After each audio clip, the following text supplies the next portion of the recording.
Welcome to the Actary Magic Channel. I'm Steve the Actary. Today we're talking about Alela, Artful Provocateur. But before we get into that, I want to remind you we've got a 30-day 30 commander challenge where I talk about the top 30 commanders for the past 2 years. All right, let's talk Alela. Tell me, how do you say your name? Alela? Anyway, she is a 4-drop, a white, black, blue, and 1 generic fairy warlock. I don't see the warlock creature type much. Anyway, she's a 2/3 flying and death touch lifelink. Other creatures you control with flying get +1/+0. Whenever you cast an artifact or enchantment spell, create a 1/1 blue fairy creature token with flying. Before we get into all my top picks, I like to build the enchantment route. There's plenty of reasons to go the artifact route. And there's plenty of reasons to not even play many creatures in the deck because she's going to build your own deck presence while messing with your opponents. There's even some builds out there that go all in on the stacks pieces. She's cool. But let's go. Number 5 on our list. Let's get big creatures. Okay, so Wingspan Mentor says it's a human wizard 1/3. When it enters battlefield, put a flying counter on target non-human creature you control. Whatever. All right, 1 blue, 2 generic, tap. Put a 1/1 counter on each creature you control with flying. Thank you. Thank you very much. Intangible Virtue is a 1 white, 1 generic. Creature tokens you control get +1/+1 and have vigilance. Now that's really good because all of our tokens are not going to be able to swing and block for us. But the reason why Wingspan Mentor is getting a mention here is it can get multiple. Every turn that it gets to tap, it's making our creatures that much bigger. Whereas Intangible Virtue is just static. Wingspan Mentor, in my opinion, deserves a slot. Number 4 on our list, Robe of Stars. It's a white, it's a generic equipment. It says equipped creature gets +0/+3. Okay. Artisan Astral Projection. 1 white, 1 generic. Equipped creature phases out. Treat it and anything attached to it as though they don't exist until its controller's next turn. That means all of your auras and all of your equipment that are attached to a Layla are just going to go away. They just don't exist. Layla isn't leaving the battlefield. She's not coming back into play. She just doesn't exist until your next turn. And she equips for 1. This is good. All right, number 3 on our list, we have Oblivion Ring and Detention Sphere. These are just musts. All right, 1 white, 2 generic. When Oblivion Ring enters the battlefield, exile another target non-land permanent. When it leaves the battlefield, return the exiled card to the battlefield under its owner's control.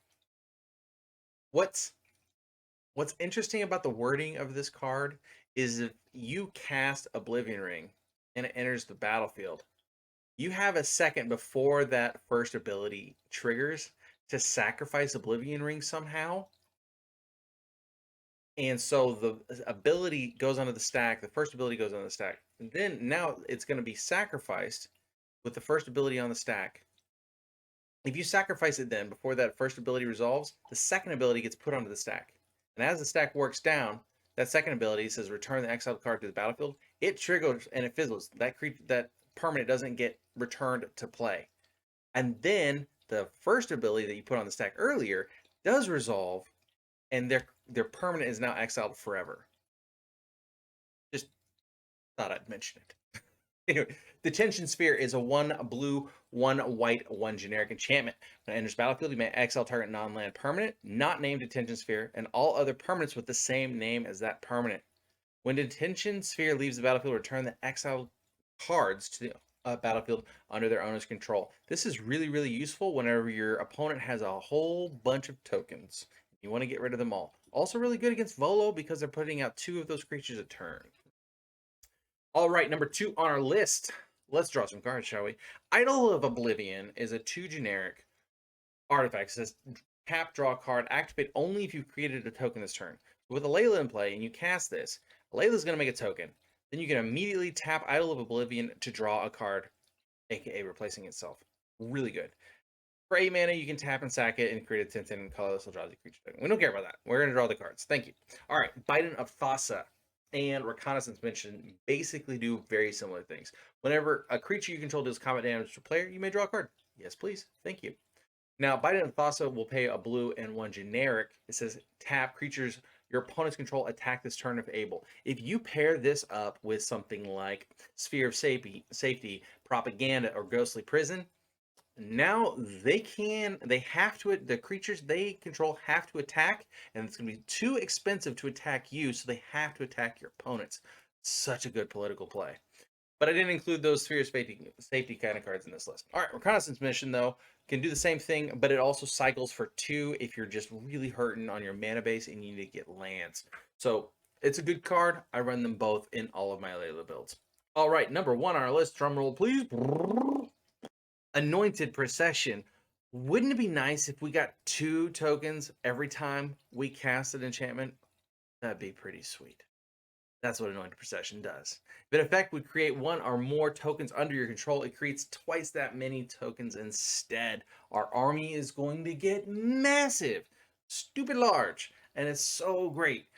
But there's another way you can build this deck, and I just want to point that out as a combo piece. Okay, so let's say that we have only 3 or 4 creatures in our deck, and then we have enchantments and everything else, and I have a couple instants and sorceries, but we only have like 3 or 4 creatures in our deck.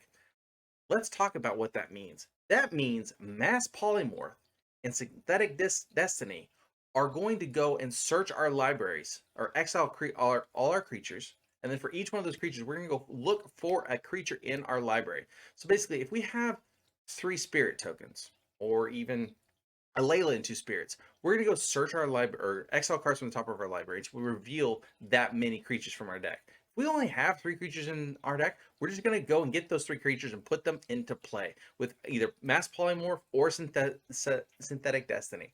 Both of these are great. Synthetic Destiny is a strict upgrade in my opinion because it does it at instant speed. Very good. But let's talk about a really, really silly combo you can do with that. All right, I found this. Hashtag decking yourself. Please don't deck yourself with this combo. All right, Cliffhaven Vampire is a 4-drop, 1 black, 1 white, 2 generic, 2/4 flying. Whenever you gain life, each opponent loses 1 life. Cool. Drawskull Reaver, 7-drop, white, blue, and 5 generic. Spirit, flying, double strike, life link, 3/5. Whenever you gain life, draw a card. So far, whenever you're gaining life, people lose life, and you draw a card. Okay, Shabraz, the Sky Shark. I found a way to put a shark in a fairy deck. Anyway, a blue and a white and 3 generic 3/3 shark bird. Hey, partners with Brawlin, whatever. Flying. Whenever you draw a card, you put a 1/1 counter on Shabraz, the Sky Shark, and you gain 1 life. Target human gains flying until end of turn. Okay, so the way this combo works is you're going to use Mass Polymorph or Synthetic Destiny, exile your board, and you're going to put the 3 creatures you have in your library into play. Now, if you do it with, say, Synthetic Destiny, you're going to untap with Drawskull Reaver and all of these. They don't have Summoning Sickness anymore. And then Drawskull Reaver just goes and attacks by himself. It deals that damage. All the damage is triggered. All of the life gain is started. And then you're going to start drawing cards.